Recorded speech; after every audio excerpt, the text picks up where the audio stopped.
ได้เลยไปยังประสูตรปลาหางแดงจักมีปัญหาอะไรพี่น้องเอ้ยจักเหือมีปัญหาอะไรน้ำเหือก็ต้องสะเหือก็ต้องพายใครแต่ว่าลมมันพัดขึ้นนั่นแน่โอ้ยสอรี่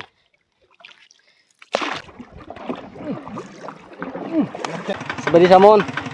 สบายดีอ๋อแซลมอนมาหับทั้งที่เลยวันนี้มันอยู่แต่เบิดเลยอาหารจับเบิ้งเฉพาะอาหารแล้วนี่ ปลาทงเครื่องค่อย ใส่อาหารแล้ววันนี้สบายดีพี่น้องสบายดีตอนสวยตอนนี้ก็คือ11 โมงปลายแล้วเตรียม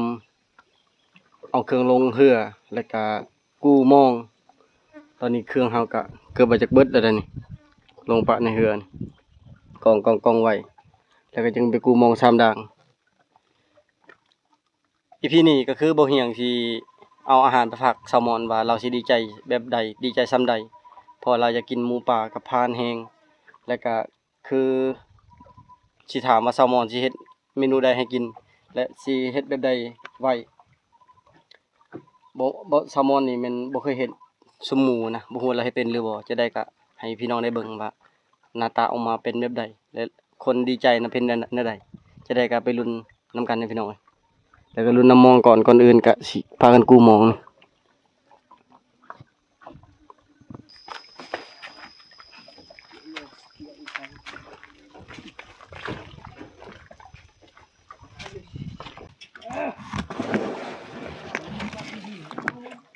เจอเดียกายยาว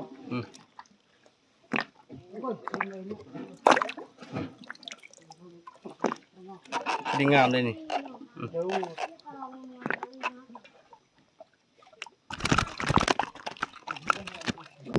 ตอนนี้เครื่องขึ้นเรือสำเร็จแล้วปุ๊ยังท่าแต่น้องมาบ่เดินขึ้นเรือยากท่านพากันอาบน้ำอ๋อแดดแห้งตอนแรกฝนตกอีบ่ยักนี่นึกไงเนาะมาแม่นี่ขึ้นง่ายอยู่แต่มา2 โตน่ะขึ้นยากมานี่ก็หลักๆก็ไปอยู่เฮือนตลอดเลยอยู่นำมาดำให้กันจ้าโดยน้องกันแย่มากะกี่ละอันมาจ้าก็ให้บ่พางกู้บัดนี้บ่ยังใส่ยามหาก็ได้ตัวเดียวบางทีบ่พางมานก็มีได้อันนี้คือวางกว้างที่สุดแล้วนี่กว้างที่สุดของอ่างเก็บน้ำเขื่อนไฟฟ้าเซละนอง1กันเหรอกันแล้วเนี่ยโอ้ไปแล้ว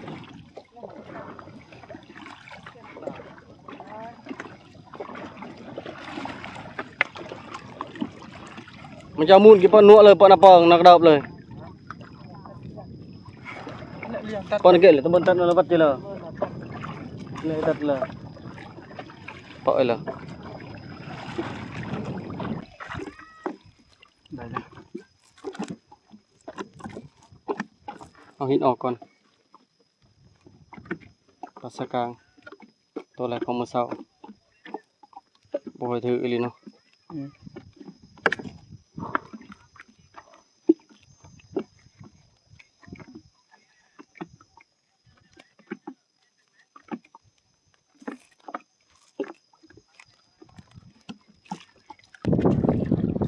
ยามดังที่2บัดนี้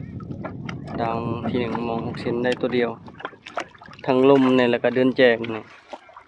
ใส่มองบ่อยากถึกปานใดหรือว่าเป็นน้ำเฮาใส่วังบ่ได้ใส่แขนใส่วังเลย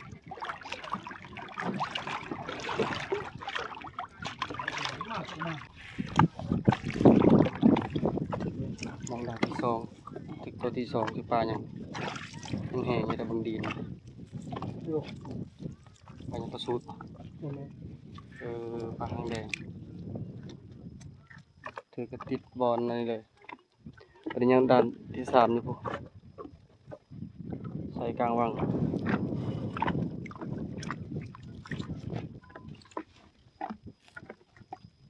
ติดกันก็ได้บ่พาวใจเย็นๆก็มอง3ด่างยาม2เทื่อก็ได้3 โตด่างละโต มื่อคืนนี้ถึกดังนั้นไข่นั่นตอนนี้กลับบ้านก่อนพี่น้องเลยยามมองก็คือว่าแหละได้แต่ทำดังได้2 โตโบถึกประมาณยังโชคดีที่ว่าหากินทั้งบกนำแบบนี้แหละจึงว่าหาไปหากินนะครับต้องไปแบบหากินทั้ง2 อย่างนะก็ได้ทั้งบกก็ได้ทั้งนำกันว่าไว้ใจนำบนหนึ่งก็ประมาณก็คือประมาณเลยว่าโฮมนี่ก็นอนน้อยสุดแหละนอนคืนเดียวเลยก็กลับบ้านแล้วนะเดินน้ำน้องมา3 โตลมโบแห้งแล้วขี้กลางวังเลยนี่คือกลางวังแหละขึ้นดาวมูเช้านี่พูดเลย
จักมีปัญหาอะไรพี่น้องเอ้ยจักเฮือมีปัญหาอะไรสตาร์ทได้เร่งบ่ได้น้ำมันเครื่องยังเหลือน้อยขนาดเฮาผู้รอบคอบกับน้ำมันเครื่องนี่ก็ยังลืมอยู่บ่ได้เบิ่งตอนลงมาจะเป็นน้ำมันเครื่องหรือว่าเป็นน้ำกระบิวน้ำเหือก็ต้องสะเหือก็ต้องพายใครแต่ว่าลมมันพัดขึ้นนั่นแน่ตอนนี้คือพยายามเปลี่ยนพายไปหาบ้านเฮาเบิ่งเหือเจ้ามันมีเอาเหือเจ้าใส่เป็นอันนี้บ่นี่ฮะ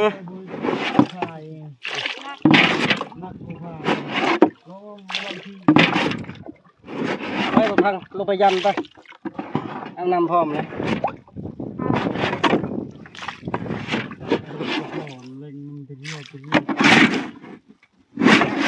อยู่กำลังโอ้ยสอรี่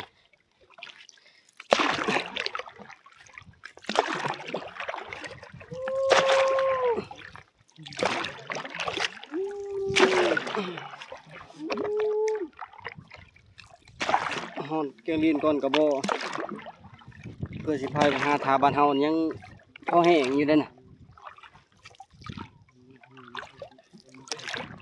เริ่มเมื่อยเลยเราก็อยากเข้าแล้วทีเดียว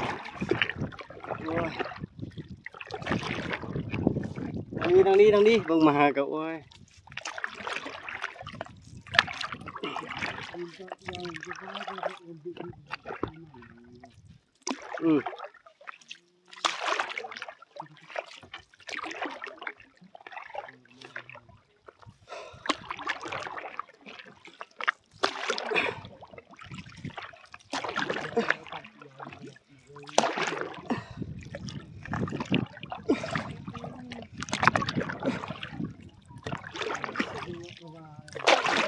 มาพายกันเดียว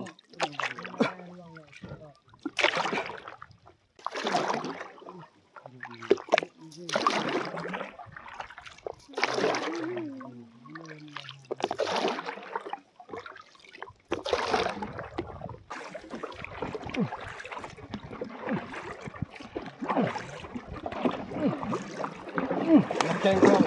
นักขี่พายเก่าพายเรือประสบการณ์3 ปี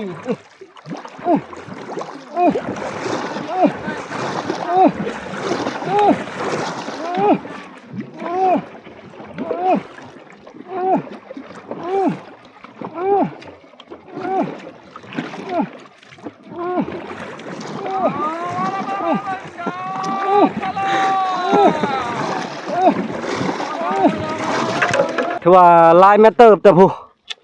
แต่ซนผู้เฮ้ยวันนี้ต่อบ่พางมันเอ้าสู้ๆลังโซฟาหน้าสุดินบัดนี้ไปดีบ่มักแบบนี้แหละตอนนี้ไปหายืมจักรเทือเขาเจ้าพอขึ้นกรีนขึ้นอยู่บ้านเฮามันบ่ไหวเครื่องเฮาหลายแต่เครื่องเฮาก็ลายแล้วบัดนี้ซีนอีกตอนนี้ซีนเน่าเบิดแล้วบ่จักนี่ นอนความบ่เข้าใจ เป็นสั้นตึง ความอ้างว่า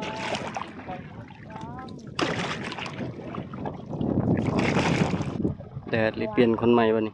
เบิ่งน้องมาก็โอ้แดดร้อนแฮงเลยใต้ต้น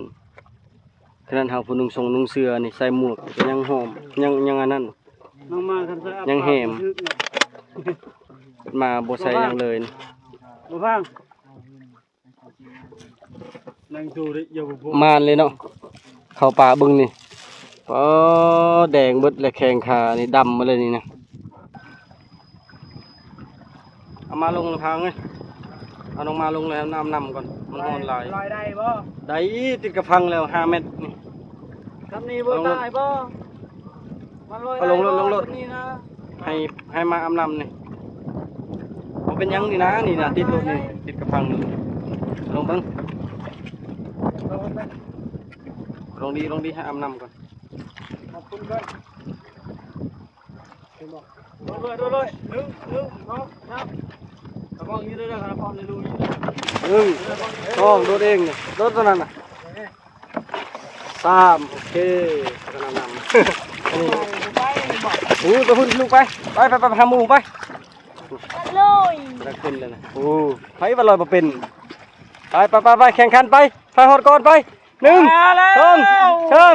เฮ้บอลใหญ่เลยไปเลย1 2 3ที่โอ มาแม่เลยชอดก่อนนี่โอ้มาผู้ใส่กันเลยซูซี่กันแล้วไป บอลใหญ่ มาแม่ชอดก่อนแล้วมันนี่ฮอดแล้ว ตอนนี้ถือว่ามาฮอดท่าบ้านเฮาย่างไปนี่กายสายไฟนี่อันนี้สายไฟกับติดบนเขาจำมันเขาจำเป็นปามให้สักเขาเฮ็ดฮีดแกงัวแกหยังงานดับไฟบางแล้วนี่แต่จริงย่างไปนี่คันย่างไปซื้อนี่บ่ฮอดกิโลเด้แต่ว่าคือสาเหตุที่ขึ้นบ่ได้มันสั่นนั่นน่ะมันสั่นเป็นผัก 2-3 ผักกว่าสิฮอดบ้านมันบ่ไหวและเครื่องเฮาก็หลายแน่นะว่าบางอย่างก็บ่เบิดคือแบบเขานี่ทันได้เบิดนำก็เลยต้องได้หายืมจักรเขาคอยมือไปตะเกียงลีนคือเก่าแหละแต่ไทยกับปะไว้อยู่พุ่น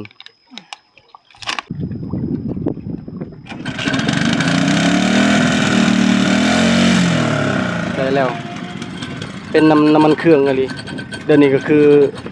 เป็นเอาน้ำมันเครื่องนองทรายเป็นลูกของอ่าวนะน้ำมันเครื่องเราก็แล้วก็เฮาซื้อให้เราปองใหม่นะเป็นเอาในจักรเราเพราะว่า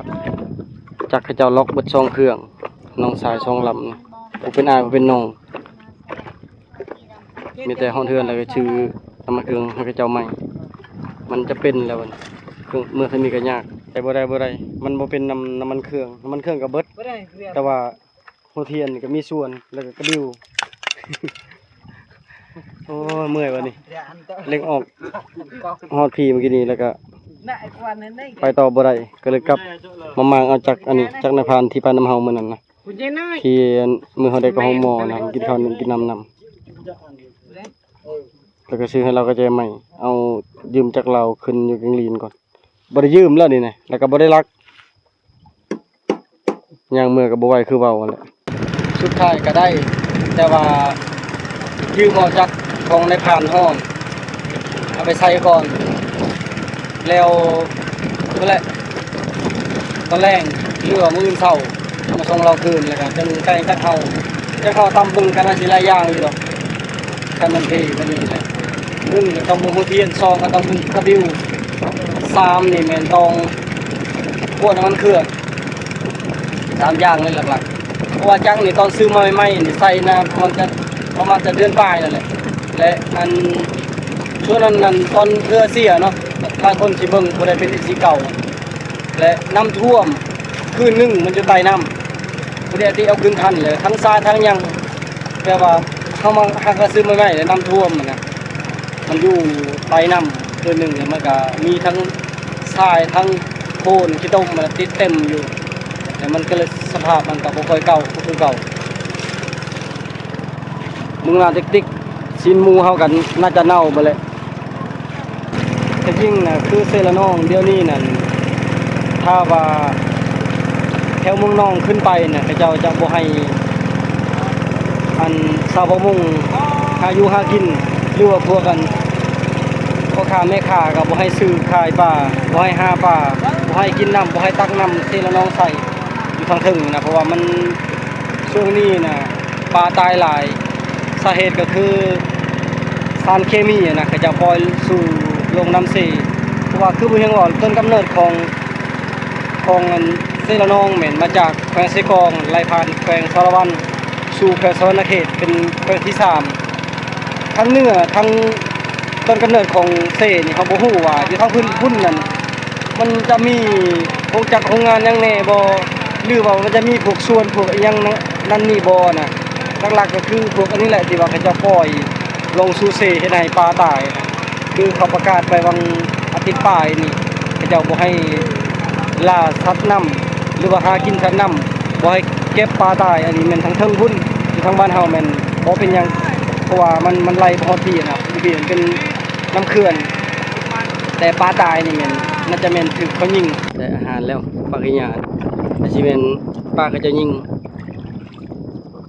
ชุดละบางคนถ้าเก่งลีนเขาจะยิงเอาบ่กินกับน้ำเซพุ่นอันนี้น้ำเขื่อนปลาได้ประมาณ 3-4 โลพุ่นบ่เลยจับเอาเลยระวังเรือลมด้วยจับมันจะเป็นมันจับปะไข่ไปจักไหนมือน่ะดิ อันกระด้างนี่ เร็วไป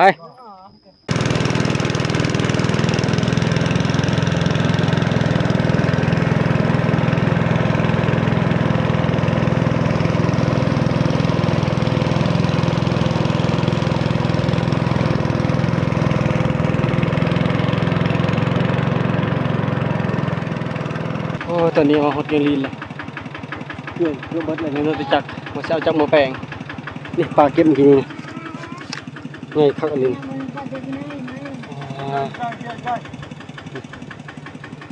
ประมาณวัน4 โลเบิ่งเก็บกับปรากฏน้อยๆบัดนี้กระสกางแห้งน้อยสวัสดีจันนี่ สวัสดี จันนี่มากับปลาเพิ่นมารับลุงโอ้ดิโมเอ็มสวัสดีแซลมอน สบายดี อ๋อแซลมอนมารับทั้งที่เลยวันนี้ มัน อยู่แต่เบิดเลยอาหารจับเบิ้งเฉพาะอาหารแล้วนี่ ปลาทงเครื่องค่อย ใส่อาหารแล้ววันนี้ ทงเครื่องค่อย ยาสักเอาจักโล น้ำมูอยู่ที่ไปปลาน้ำก้อนก็ไปซื้อไปเมื่อวานนี่ โอ้ยเมื่อยซ้ำนี่ก็พอแห้งละไปก่อนกลับบ้านก่อนมาหอดเหินหอดซานแล้วเบิ้งนะอันนี้ซีนบ่ บ่แม่ อันนี้กระดูกตัวนี้กระดูกข้างบ่ ดูข้าง โอ้เสียดายมันยังเน่าเลยเน่าข้างในมันเลยเน่าสมใจแล้วบ่วันนี้ สนใจเลย แต่สมอนได้มาอยู่บ้านนี่ก็ได้กินครั้งแรก จม บ่ลงเลย ถ้าไก่เคียบไปเลยพักมันไก่นะบ่ได้เลยมัน ปลากระดูกอันนี้นะกระดูก แกะออกเข้าไปทงต่างหากก็ตัวนี้ซีน อันนี้ซีน เฉพาะซีน นาง ซีนนั่นมีแต่แบ่งให้เขาเอาก็กระดูกก็ได้กระดูกตัวถึงนะทงต่างหาก ยาละ ก เฮา ระดูกตีนมันคือว่ายังเลยอันนี้นะข้างในต่างหากจะแกะออกช่องทงนี่ แม่มันนก น น้อย กน้อยตัวนี้ข้างในกับจะแกะออกก็ได้มันมีธงข้างในแล้วก็ธงอัน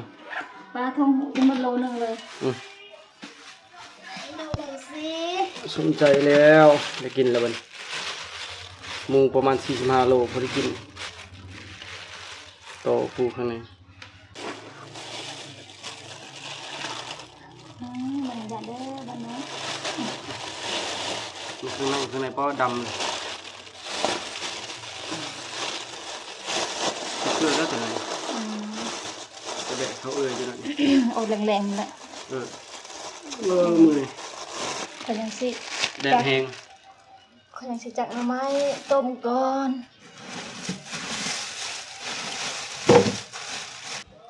หน่อไม้ปลาหนอนนางดินได้ขาวๆเนาะ แม่ ปลา โตแฮวๆมันก็เอ้ยเฮ็ดไปส้มอันนี้ตัวข้าวมันเลย สุปตัวขาว เขาเลยตัวข้าว ได้มาแต่ใช้นี่ เอ้ยบอกว่าพี่น้องแม่อยู่บ้านระเบาบ่ เอาเรา อะเรา เออ เอามาพระระเบาบ่เขาเอามาพักค่อยเลยคิดว่าเขามาพระไว้หั่นนะ บ่จักจะเขาเอามาเฮ้อหั่นนะ อืม แล้วเอ้ยว่าเอามาพากเข้ามาพากแล้วมาเฮ็ดแกงนำกันเขาจึงเขาเจอนะคือเขาพากพวกจิมีต้องแล้วเขาก็เอาไว้อยู่นี่แหละ อันคือนาบ่าวที่คอยไปยิงนกนำมันนั่นเด้ เออ จุดนั้นแหละบ้านเขานั่นลายหรือมันออกแตะดุนแล้วแต่บ่ได้ไปหาทำไม แล้วก็ ไผ ทำเอ้ยว่าสิเฮ็ดน้ำไม้ส้มบ่เฮ็ดน้ำไม้ส้มแล้วเขาก็เลยเอาโตข้าวๆมานี่เลยโตแห้วๆชุ่มๆนั่นเอ้ยเฮ็ดน้ำไม้ส้ม อืม อันนี้แหละสิต้มเฮ็ดมกมื้ออื่น หมู่นี่คือสิเฮ็ดชมบ่ได้เด้อเนาะ บ่ได้ดอก เสียดายเด้บางเช้านี่ยังได้อยู่ยังกินได้สดๆยังได้อยู่โอ้ว่าสิเฮ็ดฝากพ่อเฒ่า มีแต่ตำซุเกอร์นั่นแหละ อืมบัดได้อาหารหน่อไม้ก็ได้ ทำไมก็ได้จุ่มอยู่ อืมตอนนี้มาพอกันตอนค่ำแล้วบัดนี้เฮ็ดหยังกิน จริงสิ ไม่ยังอันนี้อะโวคาโดอันนี้ปิ้งซีนแซลมอนปิ้งซีนเพราะว่าซีนเฮามันยังเน่านี่ก็เลยบ่ได้เฮ็ดแห้งแล้วก็บ่ได้เฮ็ดห่อส้มบ่ได้ห่อส้มไว้มีแต่ปิ้งกินปลาตินตะยากแท้เลย ตัวนั้นบ่ได้ใช้ผักเทมแม่บ่กินผักเทม แต่ระบบกรุงเทียม บ่ มีสองระบบ เอา มีสองแบบ ตัวนี้มีผักเทมมีหัวสิไข่ น้ำมันคือกำนาบูซาวเลย ของลูกไผ่ ปานนี้ไปกวดเขาว่าน้ำหนัก ลูก ลดลง แต่เบิ่งแกมยังอุปิอยู่ น้ำหนักลง แต่แกมยังอยู่นี่ขออนุญาตบายนี่แกมบ่ล้าง อ่า อ้าวอยู่บ่นำเขาบ่อยู่นี่ อ้าวเฮ็ดคือเขาอยู่นี่เขาอ้ามให้เนาะ ปรีแต่องค์กี่คัน อืมเป็นจังได๋พี่จะได้เฮียนรถไปฮอดไสแล้ว แต่ลายเติบอยู่นะ เราเติบอยู่คันใส่ข้าวเต็มติบบ่ใส่ติบข้าวนะ บ่มาเนี่ยเขาเพิ่นบ่ได้คือเก่า ตายแล้วเนาะไปฮอดเมืองฮอดแขวงได้ แต่เข้าเฮือนบ่ได้ กลับมาเขาเพิ่นบ่ได้ แต่ อันนั้นได้ก็อันเฉลกเย็บเบกเย็บขาด มาที่ไป บางคนก็ว่าผู้หญิงบางคนก็ว่าผู้ชายสรุปคือกระเทย ขอมัน คือพอมันเป็นกระเทยใช่ปะ ไม่ทรายนะเราไม่ทรายนะ นี่ปิงซีนพี่น้องเอ้ยบุญปากแซลมอนแล้วได้กิน จมอยู่ ปีกหมูปลาเนาะ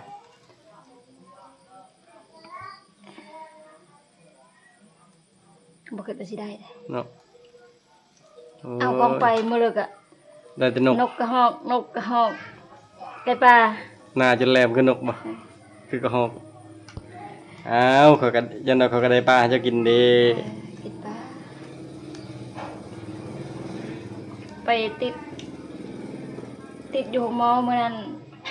44มาติดอยู่บ้าน45อย่างหน่อยหนึง ขึ้นหน่อยหนึง คือเจ้าว่าอันแสดงว่าเจ้าก็ขับรถนิ่มอยู่ป่ะเด็กน้อยก็จึงรับทางหลังนะ โอ้ยเขาอย่ารับแหงเลยเขาอดบ่ได้1 โมง 2 โมง อันพอดีค่อยตอบว่า ไปได้ เด็กน้อยน่ะรับ แต่ผู้ใหญ่อยู่ข้างๆน่ะบ่รับ ไผสิกล้ารับ ทางเข้าเฮือนก็จนอิหยังก็เหยียบเบรกจนจำเหยียบปะขาดมานี่ดับ 4-5 เทื่อโอ้ยก็ว่าเศร้าซะ จะเอาเวลาได้บังคับจับเอาเวลาได้มารับบึกนั่งผู้นั่งก็จับให้เราได้อยู่ยัน สายเข้มขัดก็จนแน่นค่อยกะ ปานนั้นน่ะปานนั้นน่ะแม่ขับรถแล้วสินอนว่ะ โอ้ยคันเป็นนอนแล้วคันเป็นก็ให้มึงนอนอันยังบ่เป็นอยู่ปิงซีนเฮ็ดแบบง่ายๆทำบิดว่าตั้งใจว่าให้แซลมอนเฮ็ดชม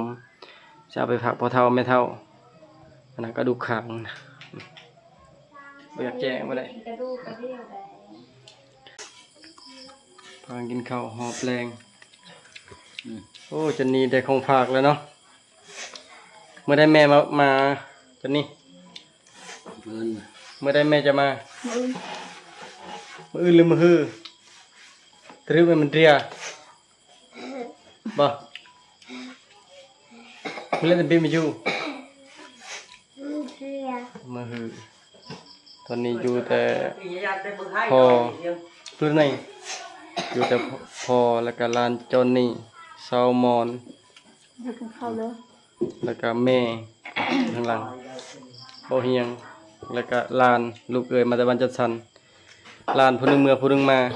พันเมื่อวานนี้บาปปากบ่แม่นบุญปากพันนะเมื่อปุ๊บแล้วก็ได้อาหารปั๊บอาหาร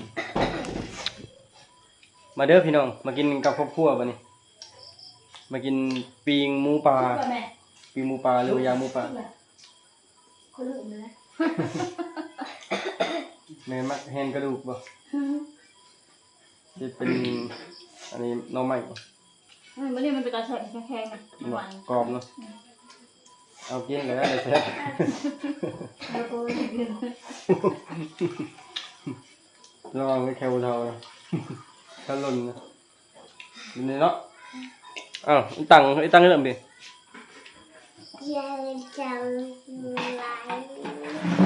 มาจากทำไมน้องทำเลย เมื่ออะไรมันนี่นะออกจากแคมป์ประมาณ11 โมงกูมองกับประมาณใช้เวลา30หรือ40 นาที3 ด่างเอาเหือหน่อยหนึ่งไก่เหือความเบาเฮียงปีกายไปซื้อนี่และจักเพ่ไปนี่สมิตว่าน้ำมันเครื่องเบิดใช้น้ำมันเครื่องเต็มยังคือเก่าเดี๋ยวนี้ก็คือสงสัยว่าเป็นน้ำหัวเทียนเขาบอกเป็นน้ำหัวเทียนกันน่าจะเป็นน้ำกระบิว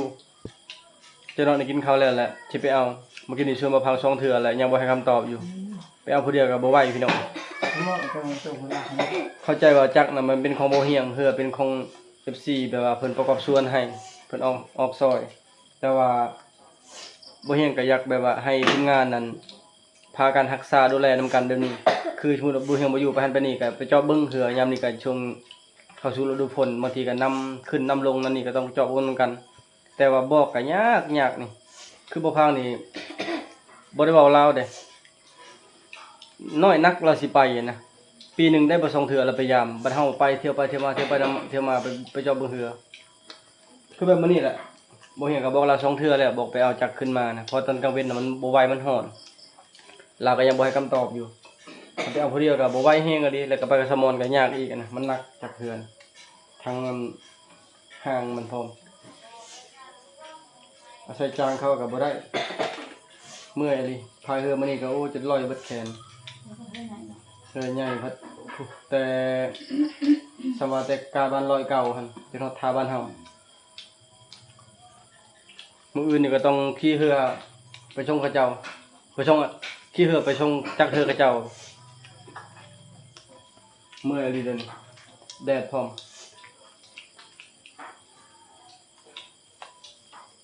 chỗ hơi rồi chỗ hơi về về mà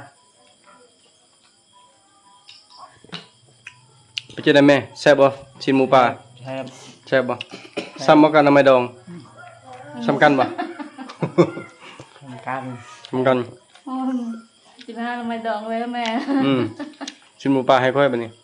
แม่หาน้ำไม้ดองเขาสิหาน้ำไม้ดองให้แม่แล้วบัดนี้แม่มักหน่อไม้ดิจ้ะ โอ้โหเราจะมาจะจำปามา มันแม่น่ะงามมันแม่น่ะอีกหน่อยหนึงก็แล้วได้เสียหญ้านี่มันพอกับพอเบิ่งอยู่มันจะนี่กับพอเบิ่งอยู่ปลูกต่างหากได้มันนี่มันไทยมันลาวเด้แต่มันบ่เฮียงกับซาวมอนี่ตายเบิด ไม้วิกปลูกล่าสุดนี่ก็ตายเบิดแม่เว้า 4,600 รวมทั้งไม้วิกจนนี่นะ บ่เหมาะกับเห็ดบ่ให้เชื่อ แล้วแหละ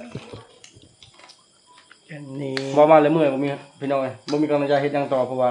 ปลูกไม้วิก 4,600 ใช้เวลาปลูก2 มื้อจ้างเขาเจ้าเบิด3 ล้านปลาย ทั้งค่ากินค่าอยู่ แล้วตายเบิด